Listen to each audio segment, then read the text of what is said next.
शांति। आज 25 सितंबर 2022 की अव्यक्त रूप में चले गए प्यारे बाबा का मधुर महावाक्य सुनते हैं। रिवाज मुरली है 24 सितंबर 92। वाणी का सार है सत्य और असत्य का विशेष अंतर। आज दिलाराम बाप अपने सर्व बच्चों के दिल की आस पूर्ण करने के लिए मिलन मनाने आए हैं। अव्यक्त रूप में तो सदा सर्व बच्चे मिलन मनाते रहते हैं, फिर भी व्यक्त शरीर द्वारा अव्यक्त मिलन मनाने की शुभ आस रखते हैं। इसलिए बाप को भी अव्यक्त से व्यक्त में आना पड़ता है। बाप दादा इस समय चारों ओर देश विदेश के बच्चों को देख रहे हैं। मन से मधुबन में है, आप साकार में हो और अनेक बच्चे अव्यक्त रूप से मिलन मना रहे हैं। बाप दादा भी सर्व बच्चों के स्नेह का रिटर्न दे रहे हैं जहाँ भी है, लेकिन याद द्वारा बाप के समीप दिल में है। सबके स्नेह के साज बाप दादा सुन रहे हैं। बाप जानते हैं कि बच्चों के लिए सिवाय बाप के और कोई याद करने वाला है नहीं, और बाप को भी सिवाय बच्चों के और कोई है नहीं। सदा इसी स्मृति में रहते हैं कि मैं बाबा का और बाबा मेरा। यही स्मृति सहज भी है और समर्थ बनाने वाली है। ऐसा स्मृति स्वरूप स्नेही बच्चा साकार में तो क्या, लेकिन सपन में भी कभी असमर्थ हो नहीं सकता। असमर्थ होना अर्थात मेरा बाबा के बजाय कोई और मेरापन आता है। एक मेरा बाबा, यह है मिलन मनाना। अगर एक के बजाय दो मेरा हुआ तो क्या हो जाता? वह है मिलना और वह है झमेला। कोई बच्चे समझते हैं बाबा तो मेरा है ही, लेकिन और भी एक दो को मेरा करना ही पड़ता है। कहते हैं और कोई नहीं, सिर्फ एक आधार चाहिए। लेकिन वायदा क्या है? एक बाप दूसरा ना कोई, या एक बाप एक और। भोले बन जाते हो, उस एक में अनेक समाये हुए होते हैं, इसीलिए झमेला हो जाता है। इस पुरानी दुनिया में भी ऐसे खिलौने मिलते हैं जो बाहर से एक दिखाई देता है, लेकिन एक में एक होता है। एक खुलते जाओ तो दूसरा निकलेगा, दूसरा खोलेंगे तो तीसरा निकलेगा। यह भी ऐसा ही खिलौना है, दिखाई एक देता लेकिन अंदर समाये हुए अनेक हैं। और जब झमेले में चले गए तो मिलन मनाना कैसे हो सकता? झमेले में ही लगे रहेंगे या मिलन मनाएंगे? सिर्फ दो नहीं सोचो, सिवाय एक बाप के संकल्प में भी अगर कोई आत्मा को व प्रकृति के साधन को मेरा सहारा स्वीकार किया तो यह ऑटोमेटिक ईश्वरीय मशीनरी बहुत फास्ट गति से कार्य करती है। जिस सेकेंड अन्य को सहारा बनाया, उसी सेकेंड मन बुद्धि का बाप से किनारा हो जाता। सत्य बाप से किनारा होने के कारण बुद्धि असत्य को सत्य, रॉन्ग को राइट मानने लगती है, उल्टी जजमेंट देने लगती है। कितना भी कोई समझाएगा कि यह राइट नहीं है, लेकिन वह यथार्थ को, सत्य को भी असत्य की शक्ति से समझाने वाले को रॉन्ग सिद्ध करेगा। यह सदा याद रखो कि आजकल ड्रामा अनुसार असत्य का राज्य है और असत्य के राज्य अधिकारी प्रेसिडेंट रावण है। उसकी कितनी शीश है, अर्थात असत्य की शक्ति कितनी महान है। उसके मंत्री महामंत्री भी बड़े महान हैं, उसके जज और वकील भी बड़े होशियार हैं। इसीलिए उल्टी जजमेंट की पॉइंट्स बहुत वैरायटी और बाहर से मधुर रूप की देते हैं। इसीलिए सत्य को असत्य सिद्ध करने में बहुत होशियार होते हैं। लेकिन असत्य और सत्य में विशेष अंतर क्या है? असत्य की जीत अल्पकाल की होती है, क्योंकि असत्य का राज्य ही अल्पकाल का है। सत्यता की हार अल्पकाल की और जीत सदा काल की है। असत्य के अल्पकाल के विजयी उस समय खुश होते हैं जितना थोड़ा समय खुशी मनाते व अपनी को राइट सिद्ध करते, तो समय आने पर असत्य के अल्पकाल का समय समाप्त होने पर जितनी असत्यता के बस मौज मनाए, उतना ही 100 गुणा सत्यता की विजय प्रत्यक्ष होने पर पश्चाताप करना ही पड़ता है। क्योंकि बाप से किनारा स्थूल में किनारा नहीं होता। स्थूल में तो स्वयं को ज्ञानी समझते हैं, लेकिन मन और बुद्धि से किनारा होता और बाप से किनारा होना अर्थात सदा काल की सर्व प्राप्तियों के अधिकार से संपन्न के बजाय अधूरा अधिकार प्राप्त होना। कोई बच्चे समझते हैं कि असत्य के बल से असत्य के राज्य में विजयी की खुशी व मौज इस समय तो मना लें, भविष्य किसने देखा, कौन देखेगा, हम भी भूल जाएंगे, सब भूल जाएंगे। लेकिन यह असत्य की जजमेंट है। भविष्य वर्तमान की परछाई है, बिना वर्तमान के भविष्य नहीं बनता। असत्य के वशीभूत आत्मा वर्तमान समय भी अल्पकाल के सुख के नाम मान शान के सुखों के झूले में झूल सकती हैं और झूलती भी हैं, लेकिन अतीन्द्रिय अविनाशी सुख के झूले में नहीं झूल सकती। अल्पकाल की शान मान और नाम की मौज मना सकते हैं, लेकिन सर्व आत्माओं के दिल के स्नेह का, दिल की दुआओं का मान नहीं प्राप्त कर सकते। दिखावा मात्र मान पा सकते हैं, लेकिन दिल में मान नहीं पा सकते, न दिल से मान नहीं पा सकते। अल्पकाल का शान मिलता है, लेकिन बाप से सदा दिल तख्त नसीन का शान अनुभव नहीं कर सकते। असत्य के साथियों द्वारा नाम प्राप्त कर सकते हैं, लेकिन बाप दादा के दिल पर नाम नहीं प्राप्त कर सकते, क्योंकि बाप दादा से किनारा है। भविष्य की बात तो छोड़ो, वह तो अंडरस्टूड है, लेकिन वर्तमान सत्यता और असत्यता की प्राप्ति में कितना अंतर है। एक दूसरा मेरा बनाया अर्थात असत्य का सहारा लिया। कितना झमेला हुआ, कहने में तो कहेंगे और कुछ नहीं, सिर्फ कभी कभी थोड़ा सहारा चाहिए, लेकिन वायदा तोड़ना अर्थात झमेले में पड़ना। क्या ऐसा वायदा किया है? एक मेरा बाबा और कभी कभी दूसरा भी अलाउ है। यह लिखा था क्या? चाहे अल्पकाल के नाम मान शान का सहारा लो, चाहे व्यक्ति का लो, चाहे वैभव का लो। जब दूसरा ना कोई, तो फिर दूसरा कहाँ से आया? यह असत्य के राज्य के झमेले में फंसाने की चतुराइयाँ है। जैसे बाप कहते हैं ना, मैं जो हूँ जैसा हूँ वैसा मुझे नंबरवार जानते हैं। ऐसे असत्य के राज्य अधिकारी रावण को भी जो है जैसा है वैसे सदा नहीं जानते हो। कभी भूल जाते हो, कभी जानते हो।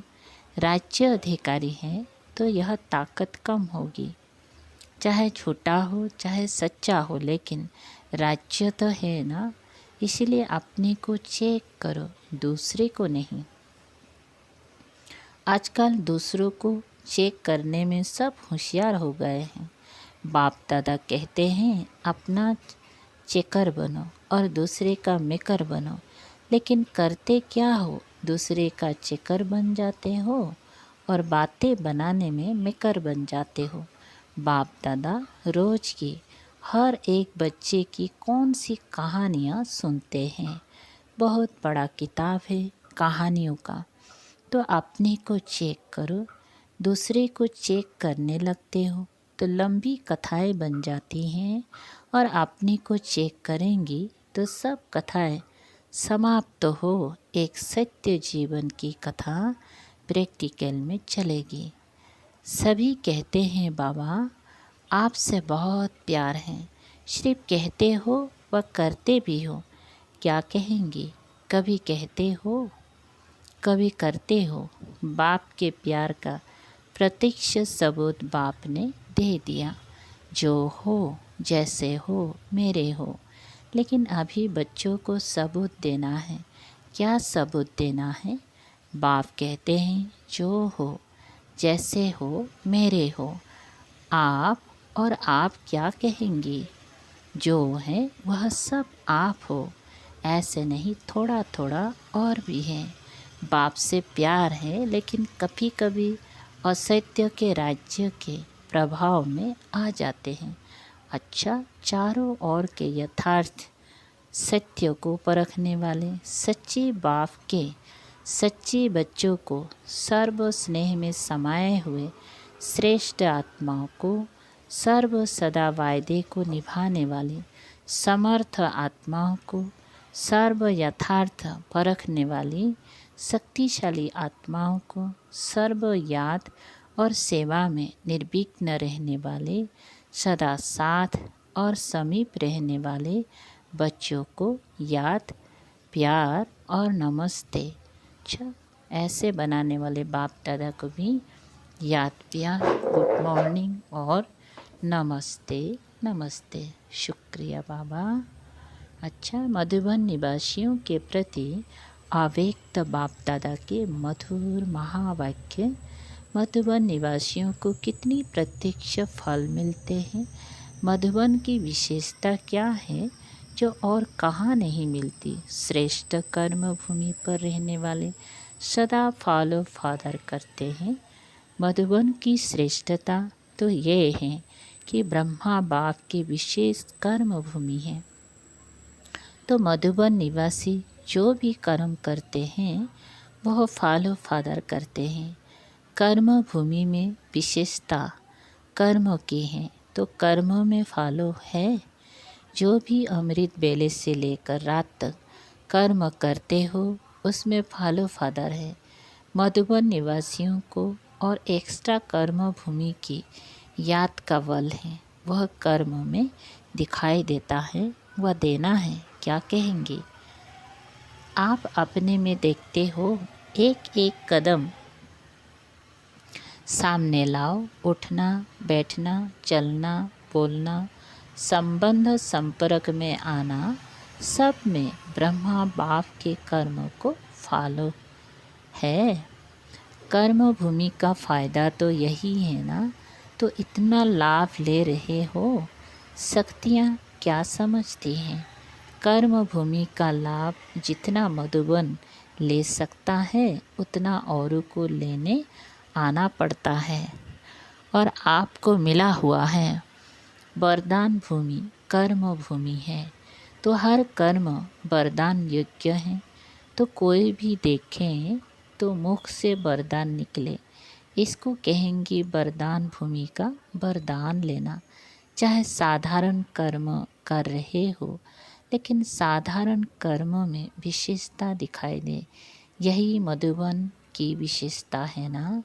विशेष ब्रह्मा बाप की अपनी कर्म भूमि में रहने वालों के प्रति यह विशेष श्रेष्ठ आस है कि मधुबन का एक एक ब्राह्मण आत्मा, श्रेष्ठ आत्मा हर कर्म में ब्रह्मा बाप के कर्म का दर्पण हो। तो दर्पण में क्या दिखाई देता है? यही दिखाई देता है ना। अगर आप दर्पण में खड़े होंगी तो हूबहू आप ही दिखाई देंगी, या दूसरा तो ब्रह्मा बाप के कर्म आपके कर्मों के दर्पण में दिखाई दे। भाग्यवान हो, ये तो सदा सभी कहते भी हैं और है भी, लेकिन हर कर्म में ब्रह्मा बाप के कर्म दिखाई दे। यह सर्टिफिकेट कौन लेगा और कब लेंगे? लेना तो है ना, या ले लिया है? जिसने यह सर्टिफिकेट ले लिया है कि हर कर्म में ब्रह्मा बाप के कर्म दिखाई दे रहे हैं, उनका बोल ब्रह्मा का बोल समान, उठना बैठना देखना चलना सब समान, ऐसा सर्टिफिकेट लिया है। जिसको लेना है वह हाथ उठाओ। यह भी अच्छा है, कहने से पहले करके दिखाएंगे, लेकिन यह लक्ष्य रखो कि हर कर्म बाप समान हो। ब्रह्मा बाप को फॉलो करना तो सहज है ना। निराकारी बनना अर्थात सदा निराकारी स्थिति में स्थित होना, उसके बजाय कर्म में फॉलो करना उससे सहज है। तो ब्रह्मा बाप तो सहज काम दे रहा है, मुश्किल नहीं। तो सभी लक्ष्य रखो कि मधुबन में जहाँ देखे जिसको देखे ब्रह्मा बाप के कर्म दिखाई दे। कर्म में सर्वव्यापी ब्रह्मा बाप कर सकते हो, जहाँ देखे ब्रह्मा समान हो सकता है ना। मधुबन की महिमा अर्थात मधुबन निवासियों की महिमा मधुबन की दीवारों की महिमा नहीं है, मधुबन निवासियों की महिमा है। मधुबन की महिमा चारों ओर से रोज सुनते हो ना। मधुबन निवासियों की महिमा जो होती है वो किसकी है? आप सबकी है ना। नशा तो रहता है कि हम मधुबन निवासी हैं। जैसे ये नशा है वैसे ये नशा भी प्रत्यक्ष दिखाई दे कि यह ब्रह्मा बाप के समान फॉलो फादर करने वाले हैं। अच्छा, सभी संतुष्ट हो, कुछ सेल्वेशन चाहिए। सेल्वेशन की भूमि में बैठे हो, कितनी बेफिक्र बैठे हो, शरीर की मेहनत करते हो और तो सब बना बनाया मिलता है। तो शरीर की मेहनत नहीं करते हैं, उनको एक्सरसाइज की मेहनत कराते हैं। आप तो लकी हो ना, जो एक्सरसाइज नहीं करना पड़े, हाथ पाँव चलते रहते हैं। जितना जो हार्ड वर्क कठिन परिश्रम करता है उतना वह सेफ है, माया से भी और शरीर की व्याधियों से भी। बुद्धि तो बिजी रहती है ना, और फालतू तो कुछ नहीं चलेगा। तो जो सदा बिजी रहते हैं वे बहुत लकी हैं। इसलिए अपने को फ्री नहीं करना। चलो बहुत समय कर लिया, अब फ्री हो जाए। बिजी रहना खुश नसीब की निशानी है। खुश नसीब होना अपने को सदा बिजी रखना। अच्छा, अभी बाप दादा को करके दिखाना, समझा? ब्रह्मा बाप की विशेषता सूरत में क्या देखी? गंभीरता की चिन्ह भी और मुस्कुराहट भी। गंभीरता अर्थात अंतर्मुखता और साथ साथ रमणीकता। अंतर्मुखी की निशानी सदा सागर के तले में खोए हुए गंभीर मूर्त, मनन चिंतन करने वाला चेहरा, और फिर रमणीक अर्थात मुस्कुराता हुआ चेहरा। तो दोनों ही लक्षण सूरत में देखे ना। ऐसे आपकी सूरत भी ब्रह्मा बाप के कपि स्वरूप हो। सूरत और सीरत से ब्रह्मा बाप दिखाई दे, क्योंकि ब्रह्मा बाप का सेवा स्थान कर्म भूमि तो मधुबन है ना। तो इस भूमि के रहने वालों द्वारा वही कर्म सेवा प्रत्यक्ष होनी चाहिए। इसी आशा के दीपक को सदा जगाओ। ब्रह्मा बाप की आप बच्चों प्रति यही आस है। अब ऐसी दीपावली मनाओ, बाप दादा की इस एक आशा का दीपक जगाओ। जब हर एक यह दीपक जगाएगा तो दीपमाला तो हो ही जाएगा ना। दीपमाला में भी देखो, अगर बीच में एक दो दीपक बुझे हुए हो तो अच्छा लगेगा। अगर बीच बीच में एक दो दीपक भी टिमटिमाता है तो अच्छा नहीं लगता, इसीलिए सर्व जगे हुए दीपकों की माला मधुबन निवासी सब जस्टिस होनी चाहिए। सेल्फ जस्टिस, कोई भी बात करने के पहले स्वयं जांच करो, तो ना स्वयं का समय जाएगा और ना दूसरों का। मधुबन तो पीस प्लेस है, मन की भी पीस, मुख की भी पीस, तब मधुबन पीसलेस से पीस की किरणें फैलेंगी। क्या बोलते हैं? मन की भी पीस, मुख की भी पीस, तब मधुबन पीस प्लेस से पीस की किरणें फैलेंगी।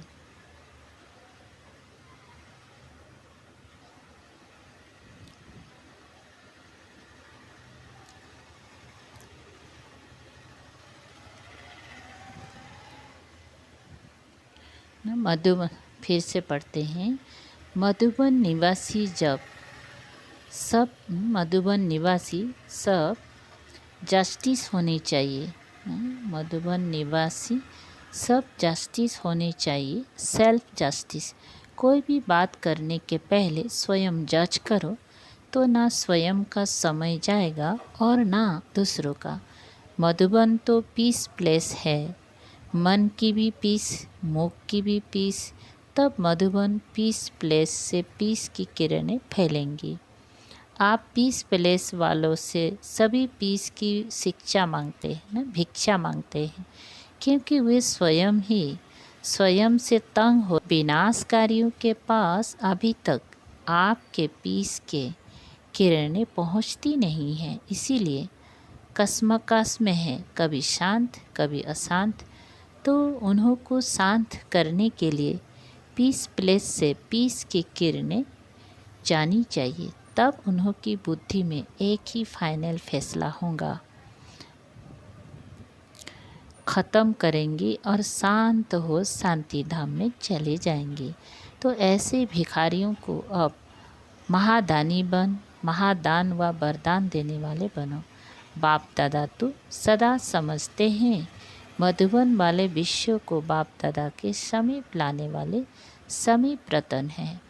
तो अब ऐसा सबूत दिखाओ, जब ब्रह्मा बाप समान सब कॉपियाँ तैयार हो जाएंगी, तब बेहद का बारूद चलेगा, पटाखे छूटेंगी और ताजपोशी होंगी।